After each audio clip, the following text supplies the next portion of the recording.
Justice Hema committee report പുറത്തുവിടാൻ സർക്കാരിന് പേടിയാണ്, കുറച്ചുകൂടി വ്യക്തമായി പറയുകയാണെങ്കിൽ വിമുഖതയാണ് എന്നുള്ളതാണ്. ഈ കമ്മിറ്റി രൂപീകരിക്കപ്പെടുന്ന പശ്ചാത്തലം എന്ന് പറയുന്നത് നടി ആക്രമിക്കപ്പെട്ട സംഭവമാണല്ലോ. അത് 2017 ഫെബ്രുവരി 17 നടക്കുന്നത്. അത് കൊച്ചിയിൽ നടക്കുന്ന സംഭവം. അതിനുശേഷം ആണ് സിനിമാ മേഖലയ്ക്കകത്ത് എത്രത്തോളം സ്ത്രീകൾ വിവേചനം നേരിടുന്നുണ്ട്, ലൈംഗികമായി ചൂഷണം ചെയ്യപ്പെടുന്നുണ്ട് എന്നടക്കമുള്ള കാര്യങ്ങൾ പലരും തുറന്നു പറഞ്ഞത്. അതിൻ്റെ അടിസ്ഥാനത്തിൽ WCC എന്നൊരു സംഘടന രൂപീകരിക്കപ്പെടുന്നു. അങ്ങനെ ആ WCC എന്ന സംഘടനയുടെ ആവശ്യപ്രകാരം രാജ്യത്തിൻ്റെ ചരിത്രത്തിൽ തന്നെ ആദ്യമായി സ്ത്രീകൾ നേരിടുന്ന പ്രശ്നങ്ങൾ പഠിക്കാനായി ഒരു കമ്മിറ്റിയെ ഒരു സർക്കാർ നിയോഗിക്കുന്നു. അപ്പോൾ അത് വലിയ പ്രതീക്ഷയാണ് നൽകിയിരുന്നത്. ആ കമ്മിറ്റി ഒരു റിപ്പോർട്ട് കൊണ്ടുവരും, സിനിമാ മേഖലയിൽ വിവേചനം അവസാനിപ്പിക്കാൻ വലിയ തീരുമാനങ്ങൾ ഉണ്ടാകുമെന്ന പ്രതീക്ഷ. 6 മാസത്തിനുള്ളിൽ റിപ്പോർട്ട് സമർപ്പിക്കണം എന്നാണ് അന്ന് സർക്കാർ ആവശ്യപ്പെട്ടിരുന്നത്. ജസ്റ്റിസ് ഹേമ കമ്മിറ്റി 3 അംഗ കമ്മീഷനായിരുന്നല്ലോ. നടി ശാരദയും KB വത്സലകുമാരിയും അടക്കമുള്ള 3 അംഗ കമ്മിറ്റി. ആ കമ്മിറ്റി അതിനൊരു 2 വർഷമെടുത്തു റിപ്പോർട്ട് തയ്യാറാക്കാൻ. ആ റിപ്പോർട്ട് തയ്യാറാക്കുന്ന സിനിമാ മേഖലയിലെ ഒട്ടുമിക്ക ആളുകളുടെയും മൊഴികൾ ശേഖരിച്ചിട്ടാണ്, വിവരങ്ങൾ ശേഖരിച്ചിട്ടാണ്. ആ മൊഴികൾ നൽകാൻ വിമുഖത സ്ത്രീകളും പുരുഷന്മാരും അടക്കം വിമുഖത കാണിച്ചിരുന്നു. അങ്ങനെ പറഞ്ഞു കഴിഞ്ഞാൽ കുഴപ്പമാകുമോ എന്ന് ഭയന്നിരുന്നു എന്നതടക്കം ഈ റിപ്പോർട്ടിൽ സൂചിപ്പിക്കുന്നുണ്ടെന്നുള്ള വിവരങ്ങൾ പുറത്തു വന്നിട്ടുണ്ട്. അപ്പോൾ അന്ന് മുതൽ എന്താണ് ഈ റിപ്പോർട്ടിലുള്ളത്, ആ റിപ്പോർട്ട് പുറത്തുവിടേണ്ടേ എന്നൊരു വിഷയം അവിടെ നിൽക്കുന്നുണ്ട്. അപ്പോൾ ഈ റിപ്പോർട്ട് പുറത്തുവിടുമെന്നും റിപ്പോർട്ടിന്മേൽ വിപ്ലവകരമായ തീരുമാനങ്ങൾ സർക്കാരിൽ നിന്നുണ്ടാകുമെന്നുള്ള പ്രതീക്ഷയാണ് വച്ചിരുന്നത്. ഇതിപ്പോൾ സങ്കീർണമായ ചില നിയമപ്രശ്നങ്ങൾ ഇതിലുണ്ട്.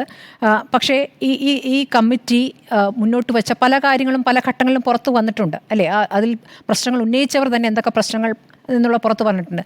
ഇപ്പോൾ നമ്മൾ ഈ മിന്നിത്തിളങ്ങുന്ന സിനിമാ ലോകം എന്ന് പറയുമ്പോൾ സിനിമാ ലോകത്ത് സ്ത്രീകൾക്ക് നായികമാരെ മാറ്റി നിർത്താം, അവർക്ക് ചിലപ്പോൾ മറ്റു ചില സൗകര്യങ്ങളുണ്ടാകും. പക്ഷേ അല്ലാതെയുള്ള നടിമാർ, പ്രധാനപ്പെട്ട നടിമാർ തന്നെ പറയുന്നവർക്ക് ബാത്റൂം സൗകര്യമില്ല, വേഷം മാറാൻ പോലുള്ള സംവിധാനമില്ല എന്ന് പറയുകയാണ് പല സെറ്റുകളിൽ.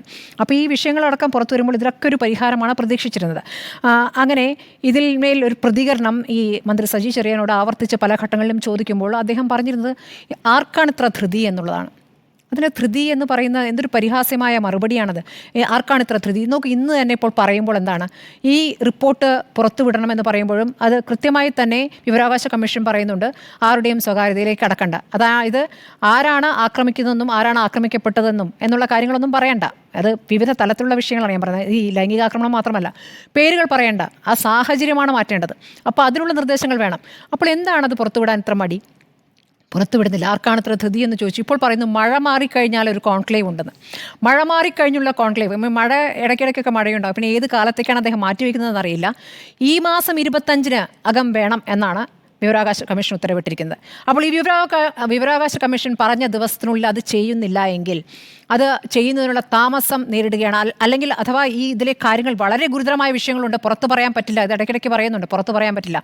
അപ്പോൾ പുറത്തു പറയാൻ പറ്റില്ലാത്ത കാര്യങ്ങളായതുകൊണ്ട് ഇനി ഇത് പുറത്തു വിടുന്നില്ല എന്ന രൂപത്തിലാണ് സർക്കാർ പോകുന്നതെങ്കിൽ സർക്കാരിന് മേൽ അപ്പീൽ പോകേണ്ടി വരും. അപ്പോൾ അപ്പീൽ പോവുകയാണെങ്കിൽ സ്ത്രീവിരുദ്ധമായ സർക്കാരാണിതെന്ന് പറയേണ്ടി വരും. അങ്ങനെയാണോ ഈ സർക്കാർ? അത് സർക്കാർ വ്യക്തമാക്കേണ്ട കാര്യമാണ്. അപ്പോൾ ഒരുപാട് കാര്യങ്ങൾ ഇതുമായി ബന്ധപ്പെട്ടുണ്ട്. എന്തൊക്കെയാണ്? ലൈംഗിക പീഡനം, ലിംഗവിവേചനം, കാസ്റ്റിംഗ് കൗച്ച്, ശുചിമുറികളുടെ അഭാവം, അശ്ലീല പദപ്രയോഗം എന്നിവ സംബന്ധിച്ച് ഗുരുതരമായ പരാമർശങ്ങളുണ്ട്. അതിൽ പ്രധാനപ്പെട്ട താരങ്ങൾ, പ്രധാനപ്പെട്ട പല സംവിധായകരുടെയും പേരുണ്ടെന്ന് പറയുന്നു. ഞെട്ടിക്കുന്ന പേരുകളുണ്ട് എന്ന് പറയുന്നു. ഈ ഞെട്ടിക്കുന്ന പേരുകളൊക്കെ കേൾക്കാനൊക്കെ ഒരു എന്താ പറയുക, പരദൂഷണം കേൾക്കുന്ന താല്പര്യത്തോടെ നിൽക്കുന്നവരുണ്ടാകാം. ആ കഥകളൊന്നും പറയണ്ടെന്നേ, അതിലെ എരിവും പുളിയുള്ള കഥകളൊന്നും ആർക്കും കേൾക്കണ്ട.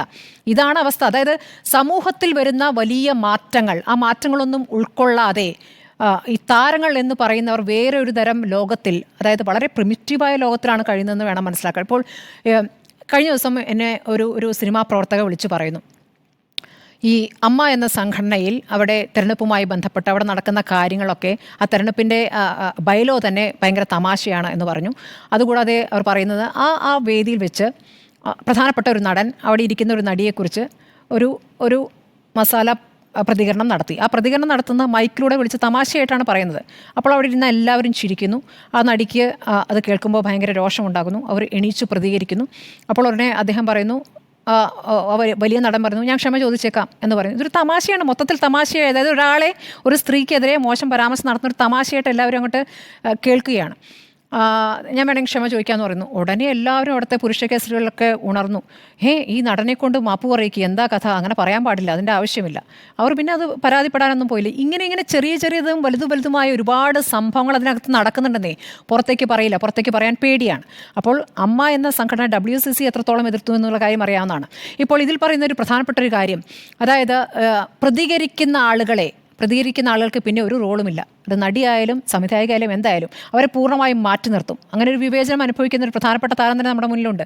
അപ്പോൾ അങ്ങനെ റിസ്ക് എടുത്ത് വേണം പ്രതികരിക്കാൻ. അങ്ങനെ റിസ്ക് എടുക്കുന്നവർക്ക് എത്രത്തോളം നിലനിൽപ്പുണ്ട് ഈ മേഖലയിൽ? അപ്പോൾ ആളുകളെ എന്തൊക്കെ തരത്തിൽ സ്ത്രീകളെ മുന്നോട്ട് കൊണ്ടുവരണം, 30% സ്ത്രീ ലിംഗനീതി പറയുന്ന സിനിമകൾ കൊണ്ടുവരണം, ആ രൂപത്തിൽ സ്ത്രീകൾക്ക് കൂടുതൽ പ്രാതിനിധ്യമുള്ള സിനിമകൾ എടുക്കണം, അങ്ങനെ ഒരുപാട് നിർദ്ദേശങ്ങൾ, ഫലപ്രദമായ ഒരുപാട് നിർദ്ദേശങ്ങളുണ്ട്. ഈ നിർദ്ദേശങ്ങൾ നടപ്പാക്കിയാൽ പുരുഷന്മാർക്കും ഗുണം ചെയ്യുന്നതാണെന്നാണ് കമ്മിറ്റി പറയുന്നത്, ഹേമ കമ്മിറ്റി പറയുന്നത്. അപ്പോൾ ഇതിനൊക്കെ ഈ പറയുന്ന താരങ്ങളെ ഭയന്നോ അല്ലെങ്കിൽ നിർമ്മാതാക്കളെ ഭയന്നോ വലിയ സർക്കാരിന് നികുതി തരുന്ന ഈ സംവിധാനത്തെ തകിടം മറിക്കേണ്ട, ഇതിപ്പോൾ ഇങ്ങനെ പോയിക്കോട്ടെ. ഇപ്പോൾ ഇവിടെ മാത്രമല്ലല്ലോ, ഇപ്പോൾ നോക്കുമ്പോൾ തമിഴ്നാട്ടിൽ നോക്കുമ്പോൾ, കന്നഡയിൽ നിൽക്കുമ്പോൾ, കന്നഡ സിനിമാ ലോകത്ത് നോക്കുമ്പോൾ, വേണമെങ്കിൽ ബോളിവുഡിലേക്ക് നോക്കുമ്പോൾ ഇതിലേക്കാട്ടും വലിയ അവസ്ഥയായിരിക്കും. അപ്പോൾ നമ്മൾ അത്രയൊന്നും ഇല്ലല്ലോ എന്നൊക്കെ ആശ്വസിക്കുകയായിരിക്കാം ഒരു പക്ഷേ സർക്കാർ അങ്ങനെയല്ലല്ലോ നമുക്ക് വാക്കുന്നത്. ഇവിടെ കേരളത്തിൽ ആദ്യമായിട്ടാണല്ലോ കൊട്ടേഷൻ കൊടുത്തൊരു ബലാത്സംഗം നടന്നത്. അപ്പോൾ ഇവിടെ അങ്ങനെയല്ല, ഇവിടെ ഒരു തീരുമാനം എടുക്കേണ്ടതാണ്. അപ്പോൾ ഒളിച്ചോടാൻ ഇനി പറ്റില്ല എന്നൊരു യാഥാർത്ഥ്യം അവിടെ നിൽക്കുന്നു. പറയേണ്ടി വരും. ഒന്നുകിൽ ഇത് പുറത്തു വിടുക, അല്ലെങ്കിൽ എന്തുകൊണ്ട് പുറത്തു വിടുന്നില്ല എന്ന് കോടതിയിൽ പറയേണ്ട.